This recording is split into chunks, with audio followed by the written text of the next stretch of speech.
Saya harus ngomong terus terang, saudara. Gereja tak tangkap perjanjian tidak akan masuk kepada tanah perjanjian. Akan bisa masuk. Why? It's order. Tuhan yang tetapkan.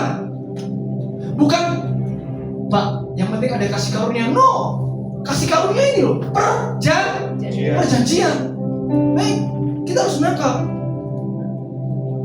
Soal ini, Torah dan Roh Kudus juga berbicara tentang perjanjian dan materai atau apa? Identitas baru. Makanya gini, saudara. Setelah Israel dikeluarkan dari tanah Mesir, mereka hanya diberitahu tujuanmu kemana. Tapi ingat, identitas belum ada. Identitas orang Israel ada sebagai anak sulung ketika Torah turun. Mental itu ada. Jadi sebelum mental itu ada, mereka nggak tahu harus ngapain. Yang penting beriman, yang penting percaya. Tapi gini, Tuhan nggak mau di area abu-abu. Amin. Tuhan maunya jelas. Kalau kita gini, namanya aja ya. Lihat nih, namanya aja tanah perjanjian. Berarti yang masuk adalah orang-orang yang hidup dalam perjanjian. Di luar perjanjian kamu tidak bisa berbuat apa-apa. It's covenant. Amin. Boleh next? Nih saudara, Yohanes 3 ayat 5-7. Jawab Yesus, aku berkata kepadamu, sesungguhnya jika seorang tidak dilahirkan dari air dan roh, ia tidak dapat masuk ke dalam kerajaan Allah. Apa yang dilahirkan dari daging adalah daging, dan apa yang dilahirkan dari roh adalah roh. Janganlah engkau heran, karena aku berkata kepadamu, kamu harus dilahirkan. Saudara tahu Yesua ngomong sama siapa? Niko, pengajar Yahudi. My God. Yesus bilang ini, jangan heran, kamu pun harus dilahirkan kembali. My God. Yesus bilang gini.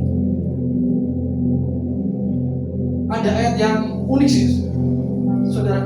Kalau saudara membaca di Yohanes 3 ayat 1, 2, 3, 4, pada malam hari Nikodemus datang, betul? Ingat tuh, pada malam hari datang kepada Yeshua. Datang terus Nikodemus bilang gini, Rabi, engkau pasti anak Allah, sebab engkau melakukan segala sesuatunya disertai Tuhan, benar ya? Tapi Yesus bilang gini, aku berkata kepadamu, jika seorang tidak dilahirkan kembali. Lihat ini. Saya harus pelan-pelan. Nikodemus mencap Yeshua itu miracle maker. Tapi Yeshua ngomong kepada Nikodemus, enggak, aku berkata kepadamu, jikalau kamu tidak dilahirkan kembali. Ini kan bertolak belakang. Mindsetnya Nikodemus adalah Yesus pembuat mujizat. Itu nggak salah. Tapi yang Yesus kejar adalah hatinya. Karena gini, mindset orang Israel pada zaman itu, lihat Yesus ini, oh dia bisa menyembuhkan ini, dia bisa membuat ini, bla bla bla bla bla. Mindset yang di alam bawah sadar mereka adalah ini, Yeshua is miracle maker. Tapi Yesus tidak setan itu. Jikalau kamu tidak dilahirkan kembali, makanya langsung gak nyambung kan? Betul? Loh, itu gak nyambung ya.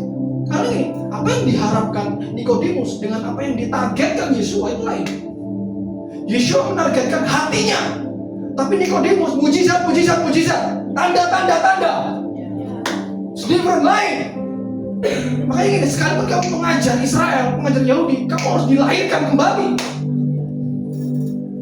Karena ini mindsetnya cuma gini, blessing, pertolongan, tanda disertai Tuhan.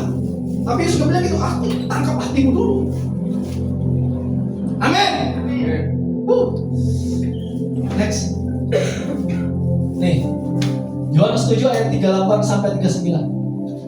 Barang siapa percaya kepadaku, seperti yang dikatakan oleh kitab suci, dari dalam hatinya akan aliran-aliran air hidup.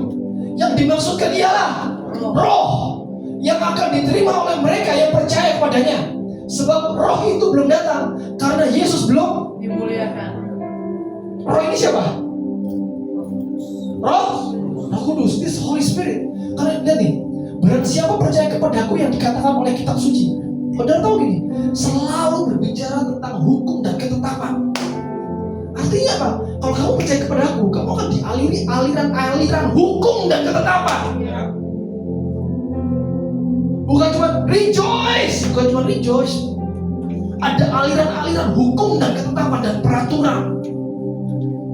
Makanya gini, ada ayat gini.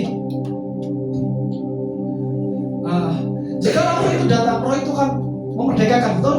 Atau ini, jika engkau tahu kebenaran, maka kebenaran akan memerdekakan kamu. Ini saudara, lihat ya. Orang yang dimerdekakan, orang yang sudah dimerdekakan dan benar-benar merdeka, orang itu tidak akan pernah bisa hidup bebas